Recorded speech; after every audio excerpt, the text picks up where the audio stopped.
All right, what's going on, everyone? So for those of you out there that have been thinking about adding a motor to the front of your e-bike, your existing e-bike, you want to add another motor onto the front.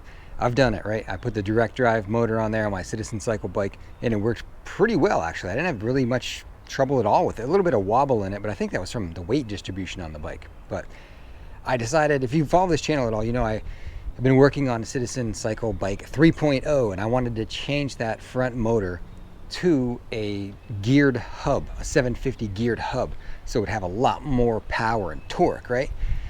So I've started in that process, and actually I recently finished it, and I got it on there, and everything went together so flawless and beautiful and perfect. I couldn't believe everything bolted and mounted and wiring.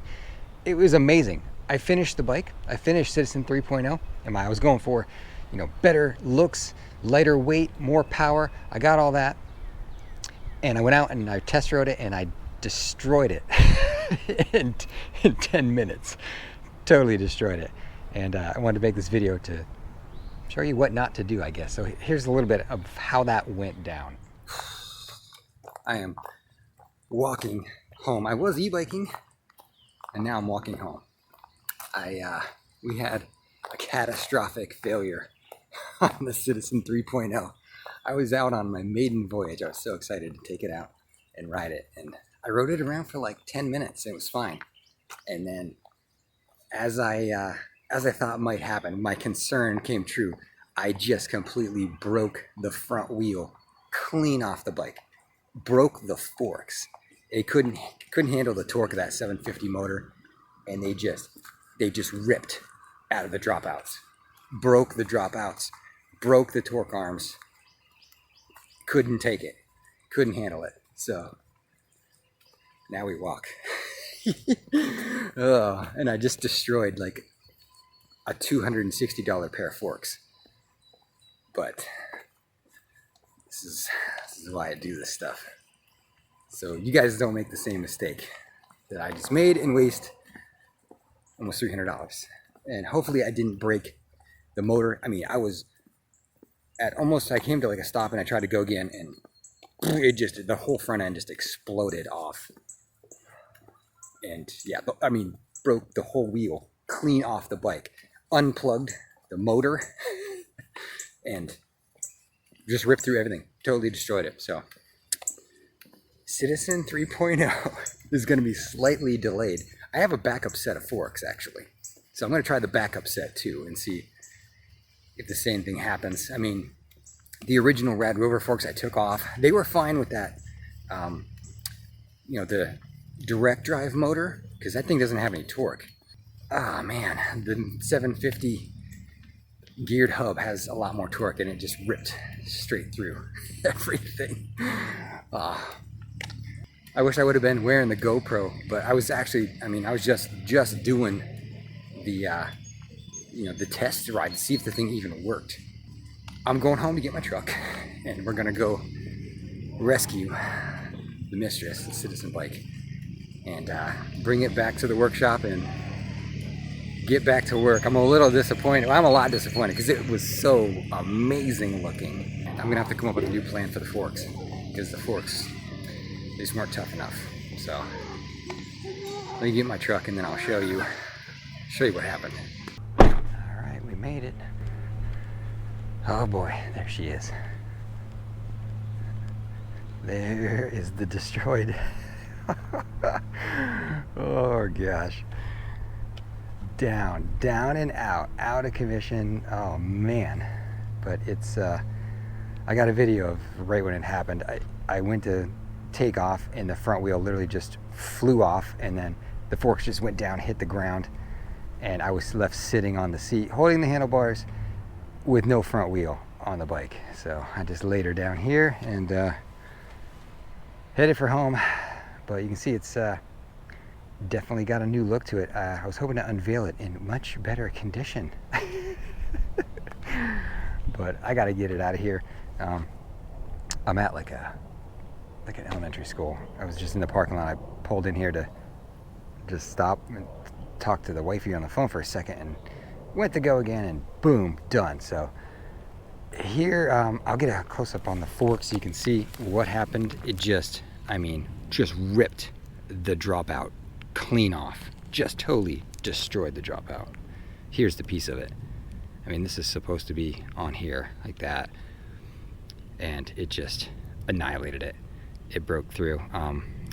Clearly, I mean, forks, they're not meant for this. Don't take anything I do on this channel as advice for what to do to your bike. This is a total experiment. Clearly, these forks can't handle it. I need stronger forks. And the other all-wheel drive bike that I have, if you look at the front forks, they are way beefier than this. You know, these aren't made for this. So I'm gonna try a different set. I don't know where I would find the correct forks, you know, other than being a manufacturer of all-wheel drive e-bikes and ordering a bunch of them. It may be that there are no, you know, standard front forks that can handle the torque of this. I mean, it just blew through the torque arms and everything. I mean, it ripped these in half.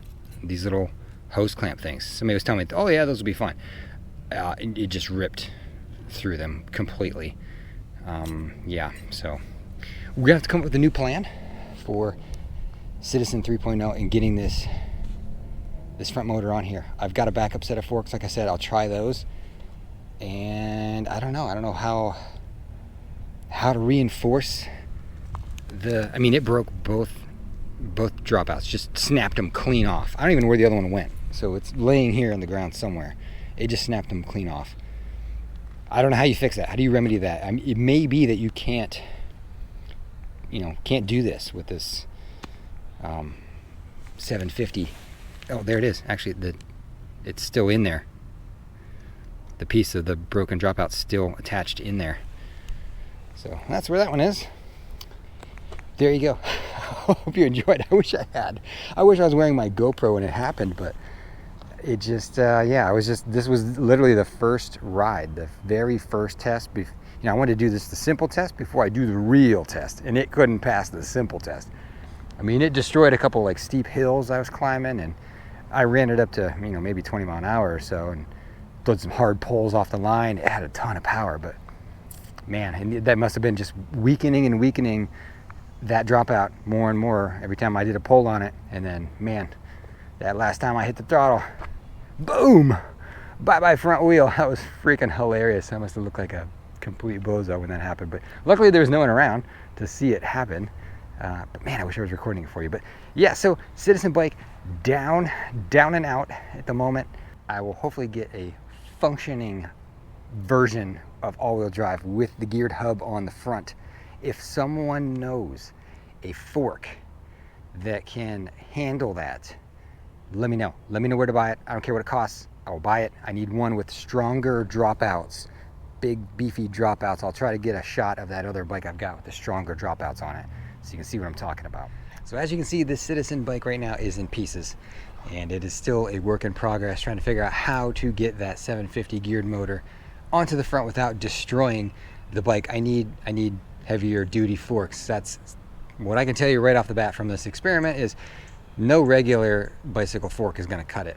You either need to go probably with like steel forks and no suspension, or find some sort of beefier fork somewhere. So put it in the comments if you know where I can get that, someone with a really thick dropout to handle that torque. I don't know if I'm ever going to find something that'll handle that torque, but I'll figure it out. I'm going to figure it out. That's kind of what I do. I'll figure stuff out. So, but I could use your help. If you know where to get a set of forks that are going to be able to handle this power, let me know. But I'm doing some digging on my end as well to try to find a set, and it's going to be a little bit longer. I mean, it was looking so good. It looked so amazing. It was like the best, sharpest looking bike I had, right? And yeah, just destroyed it immediately. So, yeah, whatever. This is why we do it. So I'll figure it out. I'll figure it out, and I'll keep you informed on the progress on the bike, and hopefully I'll solve this problem, and you guys will know if you wanted to do it too, how it could possibly be done. I'm not going to say I'm going to have the best process for, you know, doing it. I don't put things together. I'm not an engineer. I'm a guy. I'm a regular guy that just messes around. So know that about this channel. I don't recommend any of this stuff, but I'm going to try to figure out my own backyard way of getting this bike all-wheel drive with two 750 motors on it. That's all I can say for now. Hope you enjoyed, and I'll try to get this thing together for you. Thanks for watching.